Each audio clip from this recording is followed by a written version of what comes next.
Jamaah sekalian, Bapak Ibu yang dirahmati Allah Subhanahu wa taala, kita berjumpa kembali di majlis yang mulia, majlis malam Jumat yang dulu namanya Simaju, ya Sinau malam Jumat.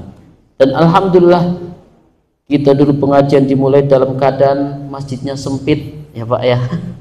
Sekarang luar biasa, masya Allah, bismillah. Ya dulu rasan-rasan gimana kalau dibesarkan. Ya, alhamdulillah dengan izin Allah masjid ini sudah nyaman. Tinggal kita bagaimana mengisinya. Ya, yang berat adalah mengisinya dengan kemakmuran. Jamaah sekalian, Bapak Ibu yang dirahmati Allah Subhanahu wa taala, melanjutkan pelajaran kita karena pekan pertama berkaitan dengan fikih. Ya, kita ambil faidah-faidah dari hadis-hadis yang terkumpul dalam kitab Umdatul Ahkam. Pada malam hari ini kita akan membahas tentang junub. Ya, al-janabah. Yang dimaksud junub adalah pembahasan tentang keadaan seorang setelah mengeluarkan ya air mani, baik secara ya bergaul suami antara istri maupun karena sebab yang lainnya. Yang intinya seorang diwajibkan untuk mandi janabah. Jamaah sekalian yang dirahmati Allah Subhanahu wa taala, Rasulullah sallallahu alaihi wasallam dari Abu Hurairah radhiyallahu anhu, anna Nabiyya sallallahu alaihi wasallam, ya sudah bolak-balik kita bercerita tentang bagaimana kisah-kisah menarik dari Abu Hurairah. Ya, beliau termasuk salah seorang sahabat Rasulullah yang banyak sekali meriwayatkan hadis, dan beliau ketika terjadi fitnah perebutan kekuasaan Bani Muawiyah ke Abbasiyah, beliau termasuk yang mengasingkan diri untuk menyelamatkan hadis. Ya. Jadi ketika terjadi fitnah berkecamuk, ya, pergeseran kekuasaan pemerintahan antara Bani Muawiyah ke Bani Abbasiyah, ya, karena di situ sampai dikatakan Madinah banjir darah. Ya.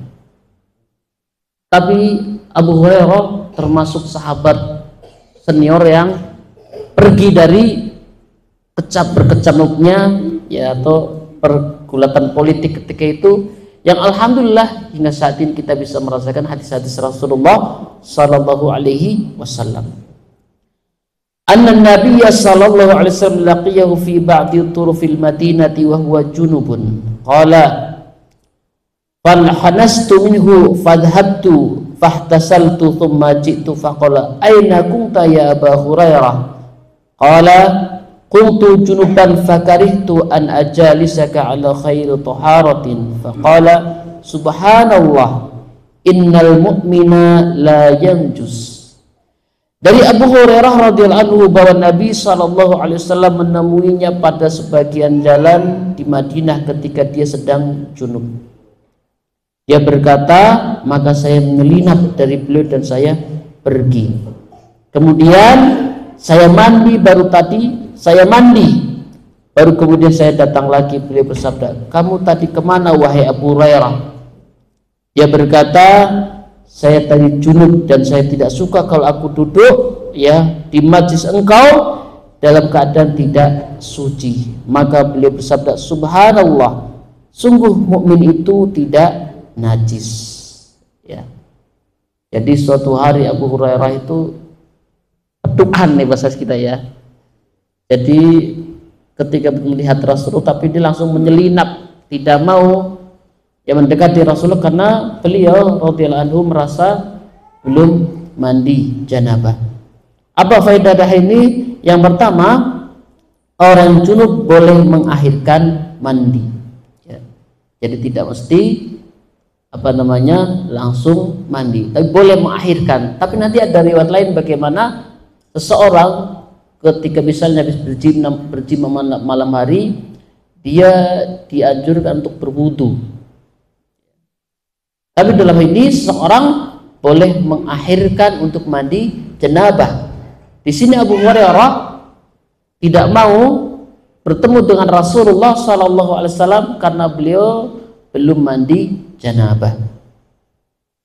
Yang kedua, bahwa ini adab yang bagus yang dimiliki Abu Hurairah. Dia tidak mau bertemu dengan Rasulullah dalam keadaan belum suci. Akhlak yang bagus dari sahabat Rasulullah sallallahu alaihi wasallam. Kemudian junub tidak menjadikan seorang menjadi najis. Ya, kenapa? Di sini mukmin itu tidak najis. Ada sebagian muslim yang karena bukan jamaahnya dianggap najis. Dia tidak baca hadis ini.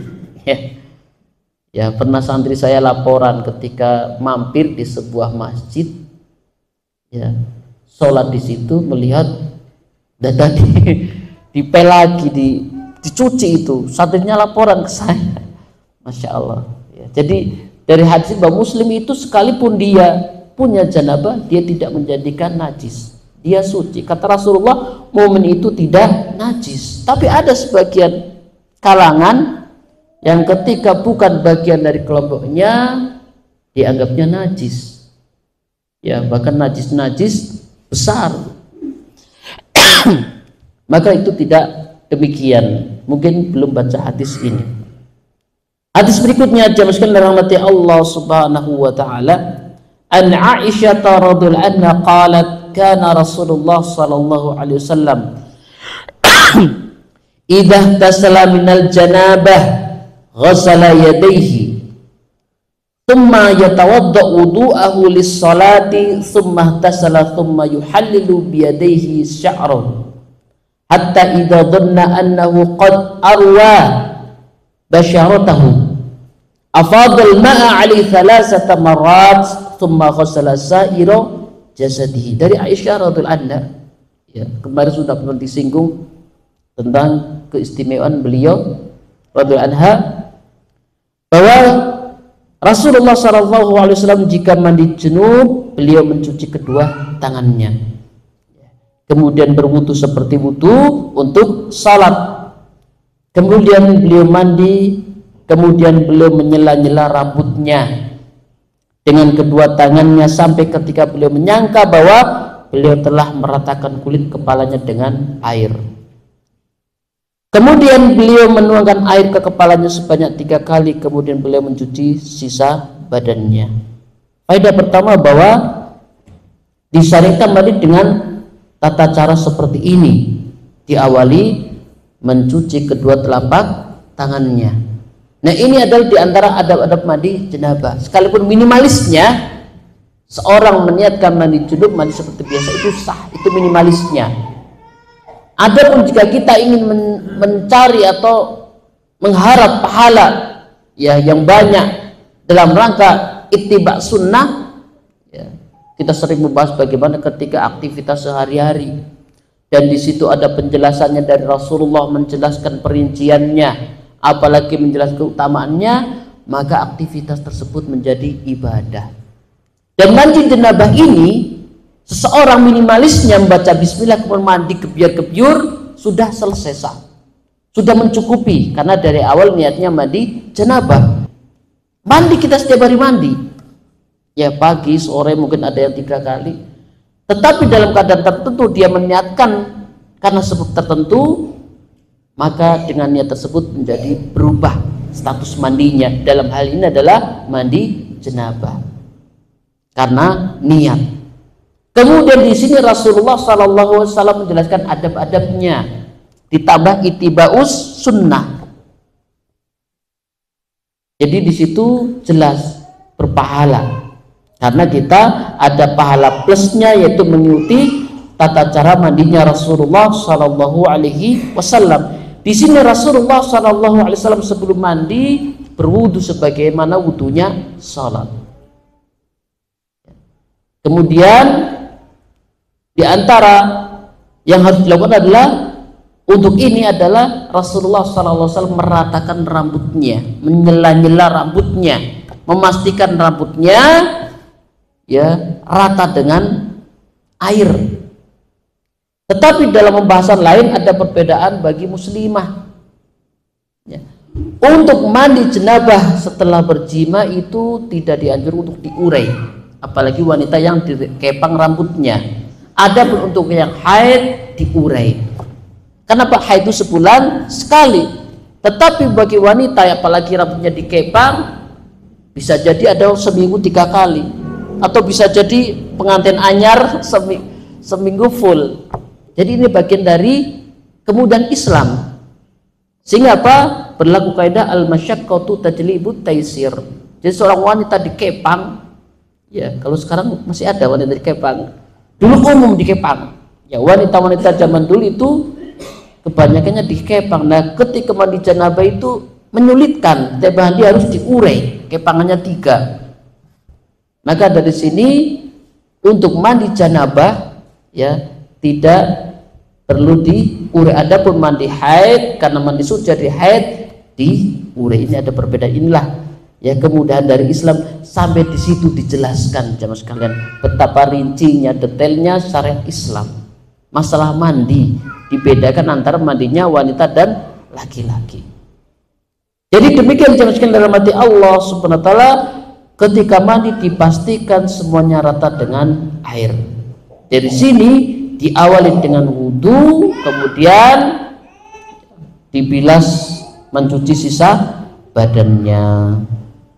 Kemudian jemaah sekalian rahmati Allah Subhanahu wa taala, inilah sifat mandinya Rasulullah sallallahu alaihi wasallam. Hadis berikutnya, wa qalat kuntu ahtasilu ana wa Rasulullah sallallahu alaihi wasallam min ina'in wahidin nahtarifu minhu jami'an. Dari Aisyah radhiyallahu anha, beliau berkata, saya dan Rasulullah sallallahu alaihi wasallam biasa mandi dari satu bejana, kami menjeduk bersama darinya. Masya Allah ya. Di sini bahwa bolehnya suami istri mandi bersama dengan wadah yang sama ya. Jadi boleh suami istri mandi bersama sebagaimana dilakukan oleh Aisyah radhiyallahu anha bersama Rasulullah sallallahu alaihi wasallam. Dan kita tahu bagaimana romantisnya Rasulullah sallallahu alaihi wasallam ya. Dalam kondisi apapun, pernah Rasulullah sallallahu alaihi wasallam bersama Aisyah radhiyallahu anha balapan lari.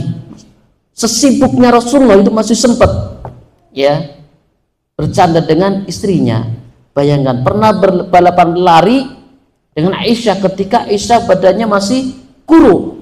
Ya Aisyah menang ya, bangga ya. Kemudian beberapa tahun kemudian balapan lari lagi dalam keadaan badannya sudah gemuk, Rasulullah menang. Ini balasan dari perlombaan yang dulu. Masya Allah ya.